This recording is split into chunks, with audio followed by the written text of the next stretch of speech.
The disciples really are rather like big children, aren't they? That moment is absolutely classic in a lot of households with children.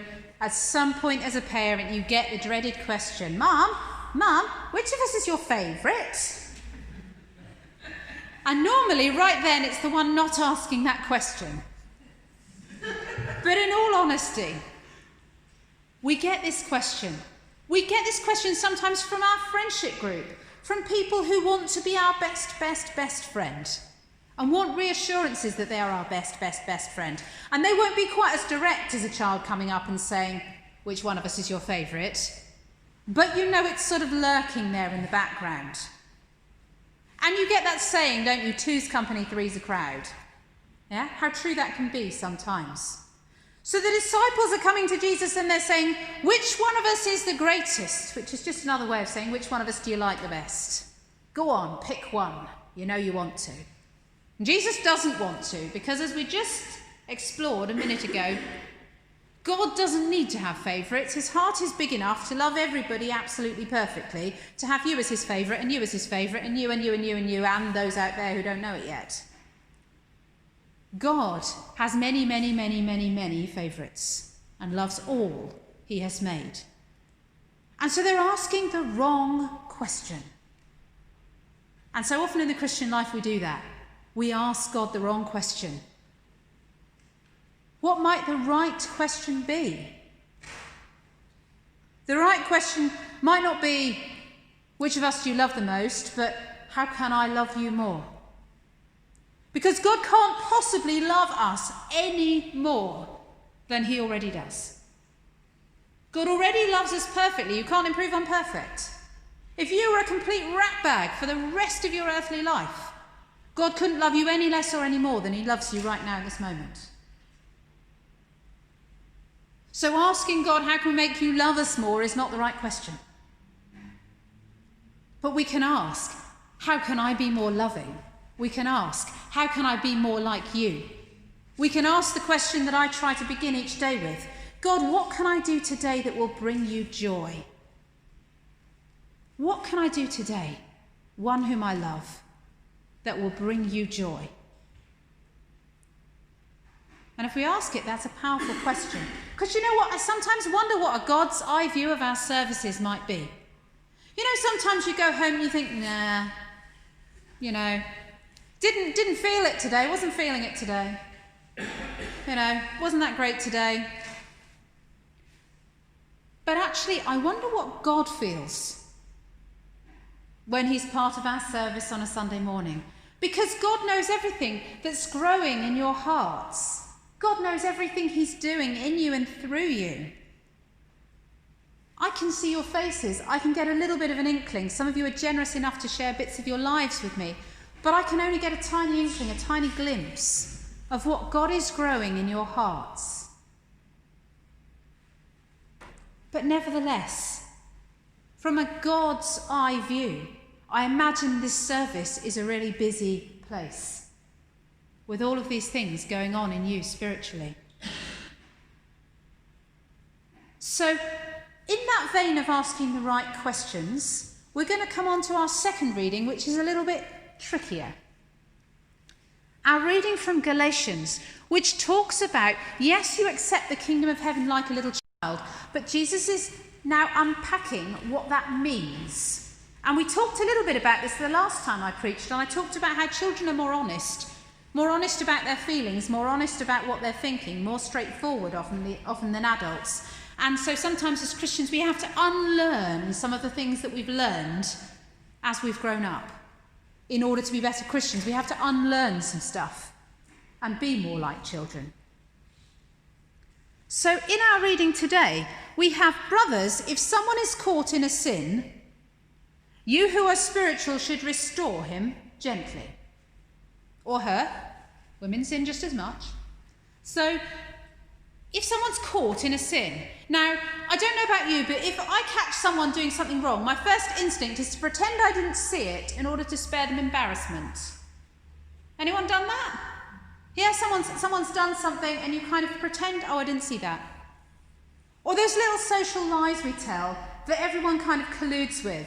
You know, oh, sorry I'm late, the traffic was terrible. And you know fine the traffic wasn't terrible, but you go, oh yeah, it's terrible this time of day. Because we want people to feel better. We know how horrible it feels to be in the wrong, and we want people to feel better. But actually wanting people to feel better in the short term might be doing some spiritual damage in the long term. And that's what this reading is digging away at and challenging and saying, actually, you've got a responsibility to each other. If one of you is sinning, you're hurting them by not doing anything. Now, I'll give you a really, really obvious example. If a 2-year-old is reaching for the oven, I'm not just going to stand there. I'm going to intervene, I'm going to get in the way, I'm going to make sure their hand doesn't touch that oven, I'm going to give them a good little lecture on why they shouldn't touch the oven, and I'll do that as many times as it takes for them to stop touching the oven, because I don't want them to burn themselves. And kids are great at this. If kids see another kid doing something dangerous, Miss, she's running with scissors! Aren't they great at pointing things out? Yeah?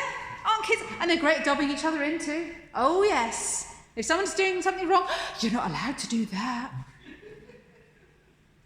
And there's an element of that in churches that can be really bad. And the disciples do it in our first reading. Have you noticed? They've had that conversation with Jesus. Who's the greatest? Who's your favourite? Jesus has said that's the wrong question. Here's a child. Be like this. They're in the wrong. They're all shuffling their feet and feeling a bit shifty. And so they deflect. Somebody else is wronger than us. There was somebody who was casting out demons in your name and we told them to stop it. Can't you hear the primary school child in that voice? We might be wrong, but they were wronger. They were wronger than us. And Jesus says, well, actually, if they're doing good in my name, they're on our side. You should let them do it. If they're doing good in my name. So it's an interesting one, isn't it? How do we deal with sin? How do we deal with our own sin? We need to not deflect it and find somebody else who's wronger. And our Galatians reading tells us that too, doesn't it? Watch yourself, or you may also be tempted. Each one should test his own actions. Then he can take pride in himself without comparing himself to somebody else. Now, there's a little seeming contradiction in this passage too from Galatians, because you've got, now I need our first slide at this point, you've got a little thing that says in verse 2, carry each other's burdens, and in this way you will fulfill the law of Christ.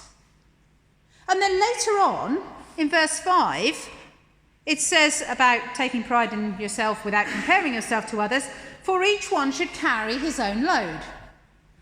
So which is it? We carry other people's burdens, or we carry our own load?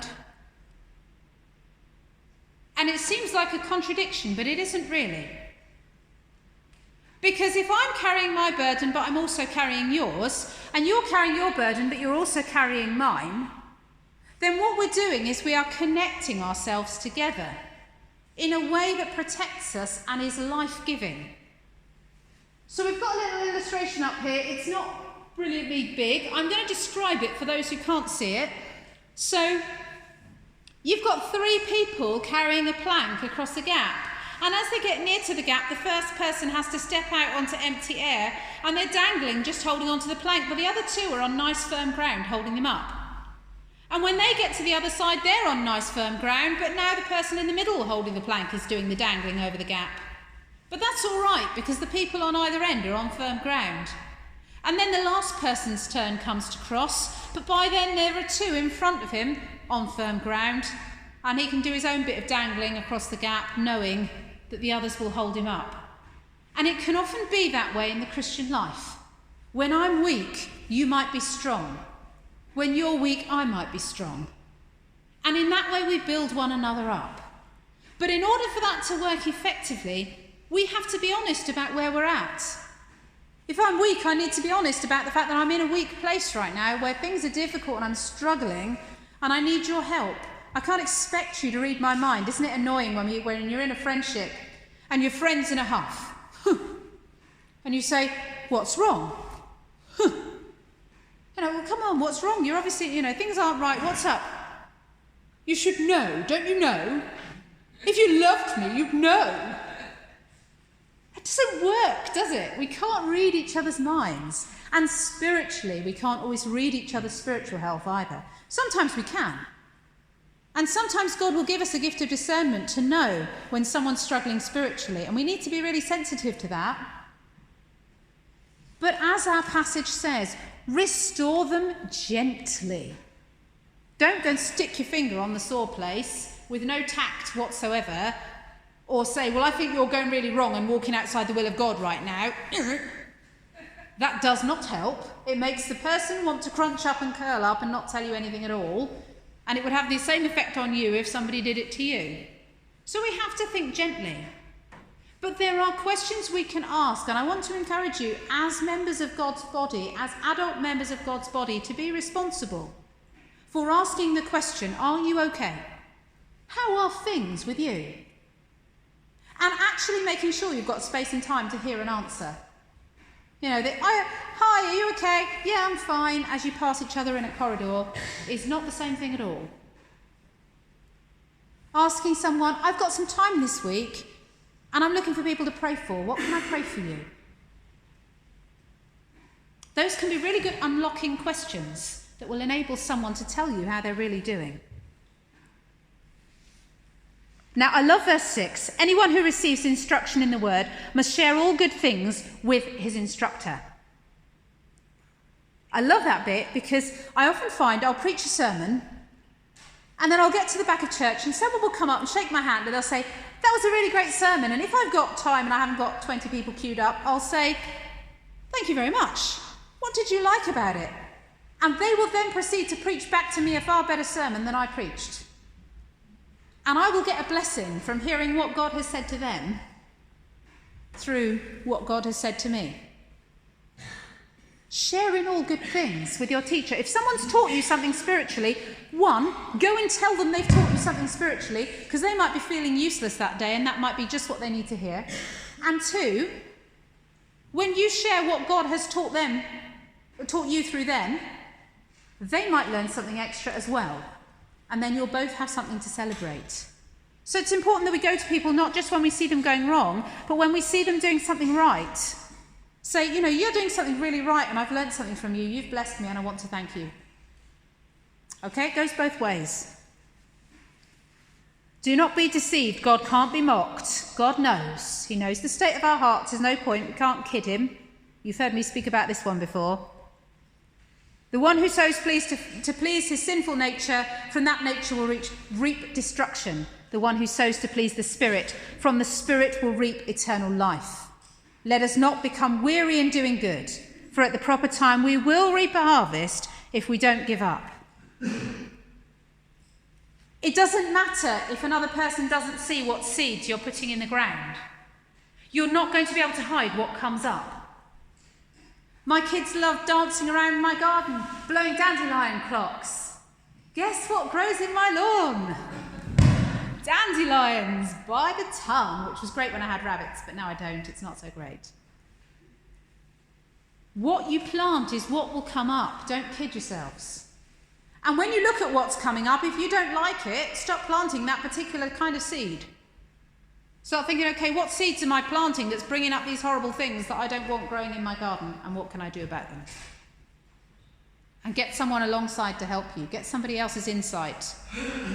If you do what you've always done, you'll get what you've always got. If you want something different, get some help. Get some help. Don't just keep doing the same things. We can have our second and last picture. Can't have it? It's died, is it? Okay. Right, well, our second and last picture was a picture of three people peeping over a fence. Some of you might have seen it. A tall person, a medium height person, and a short person. Now, equality would have them all standing on the same height box, which would mean the tall person would have a great view. The sort of middle-sized person would just be able to get their nose over the fence, and the short person wouldn't have a chance at all. And that's the first picture. And the second picture shows the three people on three different height boxes so that they can all see over the fence.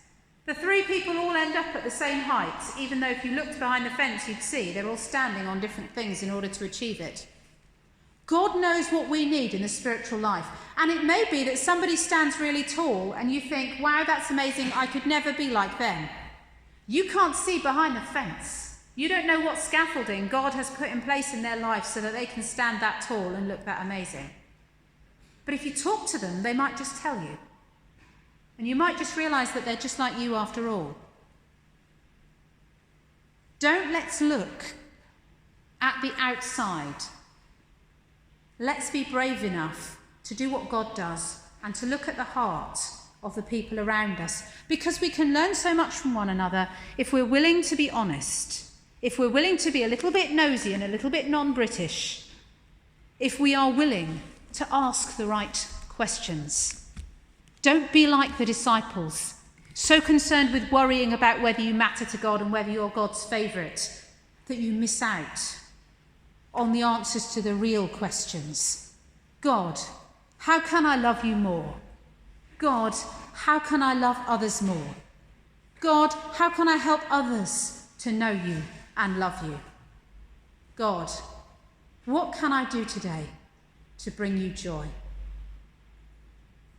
I encourage you to spend this week with those questions. Amen.